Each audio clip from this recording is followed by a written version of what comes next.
दोस्तों नमस्कार। आज हम देखेंगे कंपनी लॉ। हमारे यूट्यूब चैनल पर आप सभी को आज LLB second year third same की जो बुक्स है, सिलेबस है, यह है कंपनी लॉ।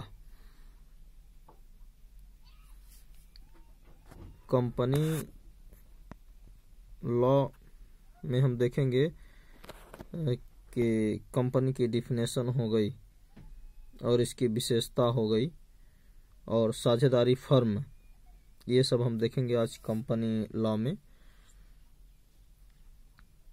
तो पहले देखते हैं कंपनी की डिफिनेशन, कंपनी की परिभाषा।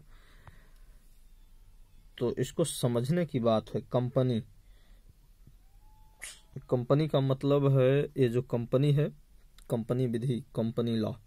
कंपनी का मतलब है साथ साथ, इसको हम बोल सकते हैं साथ साथ। तो यहाँ पर ये जो कंपनी शब्द है वो लैटिन भाषा से लिया गया है। इसकी उत्पत्ति दो लैटिन शब्दों में हुई है। पहला है कम और दूसरा है पेनिस। कम और पेनिस को मिलने से कंपनी शब्द की उत्पत्ति हुई और कम और पेनिस शब्द का आशय क्रमशः है साथ साथ तथा रोटी। प्राचीन काल में व्यापारी वर्ग सामूहिक रूप से भोजन के अवसर पर ही अपनी व्यापारिक समस्याओं पर विचार विमर्श करते थे।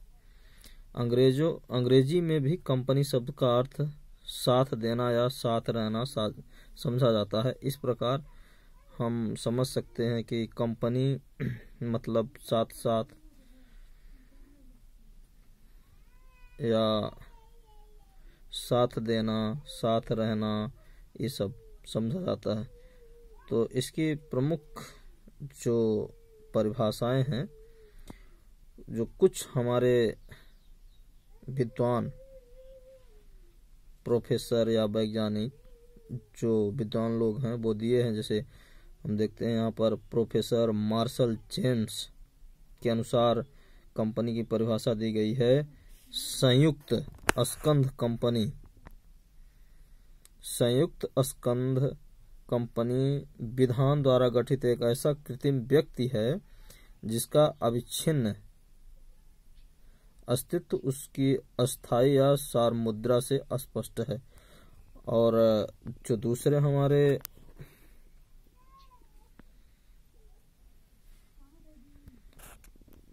व्याख्याता हैं, जो दूसरे वैज्ञानिक हैं, लॉर्ड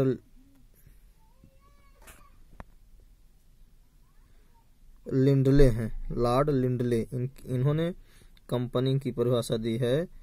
इनके अनुसार, लॉर्ड लिंडले के अनुसार, कंपनी ऐसे व्यक्तियों का ऐच्छिक संगठन है जिन्होंने पूंजी अथवा पूंजी की कीमत का एक सामान्य स्कंध में अनुदान किया हो, जो जिसे व्यापार या व्यवसाय में लगाया हो तथा उससे होने वाले लाभ हानि में भागीदार हो। और ये न्यायमूर्ति जेम्स के अनुसार कंपनी व्यक्तियों का एक ऐसा समूह है जो एक समान उद्देश्य की पूर्ति के लिए संगठित हुए हैं। तो इसको हम इस प्रकार कह सकते हैं, न्यायमूर्ति ने जो दिया है, न्यायमूर्ति जेम्स ने, कंपनी व्यक्तियों का एक ऐसा समूह है। जैसे कंपनी व्यक्तियों का एक ऐसा समूह है जो एक समान उद्देश्य की पूर्ति के लिए संगठित हुआ हो। जैसे एक समूह हो गया और वह उस समूह को हम कंपनी कह सकते हैं। जैसे हमारा एक समूह हो गया और वह समूह किसी विशेष कार्य या विशेष उद्देश्य की पूर्ति के लिए संगठित, माने इकट्ठा हुआ। और जो ग्रुप इकट्ठा हुआ है किसी उद्देश्य, किसी काम की पूर्ति के लिए, किसी काम को करने के लिए इकट्ठा हुआ हो, उसे ही कंपनी कहते हैं। जैसे 10-20 लोग हो गए, 2-4 लोग हो गए।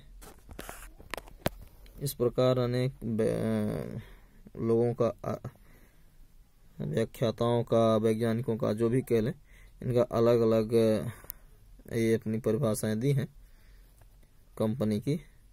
अब कंपनी का आशय कंपनी अधिनियम 1956 की परिभाषा के अनुसार, एक कंपनी अधिनियम जो बना था 1956 में बना था, उसके अनुसार एक ऐसी कंपनी से जो धारा 3(1) में परिभाषित गई। कंपनी का तात्पर्य इस अधिनियम के अधीन, मतलब 1956 जो कंपनी लॉ है 1956 के अधीन।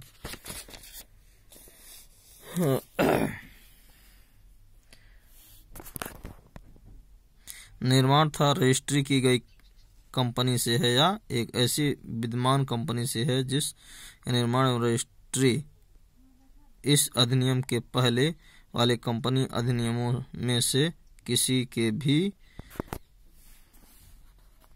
अधीन हुई हो। कंपनी की विशेषता हुई स्वतंत्र व्यक्तित्व, शाश्वत उत्तराधिकार, सीमित दायित्व, हस्तांतरणीय अंश और सार मुद्रा। इस प्रकार कंपनी के